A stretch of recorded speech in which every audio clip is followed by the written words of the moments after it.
বাংলাদেশে যদি আবার কোনো ষড়যন্ত্র হয়, সেই ষড়যন্ত্র মোকাবেলা করার জন্য ছাত্রদল প্রস্তুত থাকবে। 2024 সালের 3 আগস্ট এক দফা ঘোষণা হয়েছে।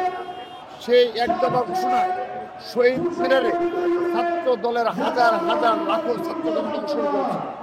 সেই স্মরণে আমরা আজকের এই ঐতিহাসিক আয়োজন করেছি এবং এখানে আমাদের প্রধান আকর্ষণ বিএনপির ভারপ্রাপ্ত চেয়ারম্যান এবং ছাত্র দলের সাংগঠনিক অভিভাবক জনাব তারেক রহমান।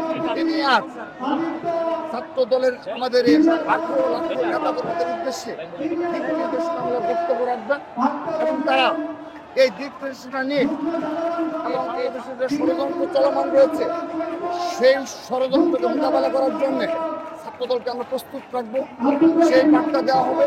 এবং বিগত 1 বছর যেভাবে ছাত্রদল সহনশীল ছাত্র রাজনীতি উপহার দিয়েছে, ঢাকা বিশ্ববিদ্যালয় সহ বাংলাদেশের সকল ক্যাম্পাসে শিক্ষা প্রতিষ্ঠানে যে ধরনের সহনশীল ধৈর্য সাধারণ শিক্ষার্থী বান্ধব ছাত্র রাজনীতি উপহার দিয়েছে, তার ধারাবাহিকতা রক্ষা করার জন্য আমরা ছাত্রদলের পক্ষ থেকে আজকে ছাত্রদলের পক্ষ থেকে 8 দফা প্রতিশ্রুতি ঘোষণা করবে। প্রতিশ্রুতি অনুযায়ী আগামী ছাত্র রাজনীতি চলমান থাকবে এবং ক্যাম্পাসগুলোতে সাধারণ শিক্ষার্থীর অধিকার বাস্তবায়নে ছাত্রদল জাগ্রত থাকবে এবং এই বাংলাদেশে যদি আবার কোনো ষড়যন্ত্র হয়, সেই ষড়যন্ত্র মোকাবেলা করার জন্য ছাত্রদল প্রস্তুত থাকবে।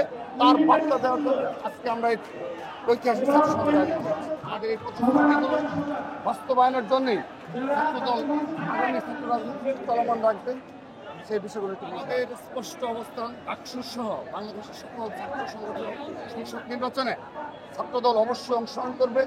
কিন্তু এখানে আমরা আজকের এই সমাবেশের মাধ্যমে আমরা একটি বার্তা স্পষ্ট করবো। আবারও বাংলাদেশ দেশে ইতিমধ্যে প্রায় জুলাই আগস্টের গণঅভ্যুত্থানের 1 বছর পূর্তি উপলক্ষে আমরা অনেক অনুষ্ঠান উদযাপন করছি, কিন্তু আজকের দিন পর্যন্ত এই ডাকসু ভোটার তালিকায় সেই ছাত্রলীগের সন্ত্রাসীদের নাম আসছে এবং আজকের দিন পর্যন্ত ঢাকা বিশ্ববিদ্যালয় এবং জাহাঙ্গীরনগর বিশ্ববিদ্যালয়ের নামকা ওয়াস্তে সন্ত্রাসীদের নাম প্রকাশ তালিকা প্রকাশ করেছে। এছাড়া বাংলাদেশের কোনো শিক্ষা প্রতিষ্ঠানে ছাত্রলীগের সন্ত্রাসীদের পূর্ণাঙ্গ তালিকা প্রকাশ করা হয়নি এবং তাদেরকে বিচারের আওতায় নিয়ে আসার জন্য যে সামান্য পদক্ষেপ তা দৃশ্যমান নয় এবং এই নির্দলীয় সরকার আওয়ামী লীগ এবং ছাত্রলীগের সন্ত্রাসীদের বিচারের বিষয়ে তাদের কতটা সদিচ্ছা রয়েছে আমরা সন্দিহান এবং তাদের কতটা সক্ষমতা রয়েছে এ বিষয়ে আমাদের যথেষ্ট সন্দেহ রয়েছে।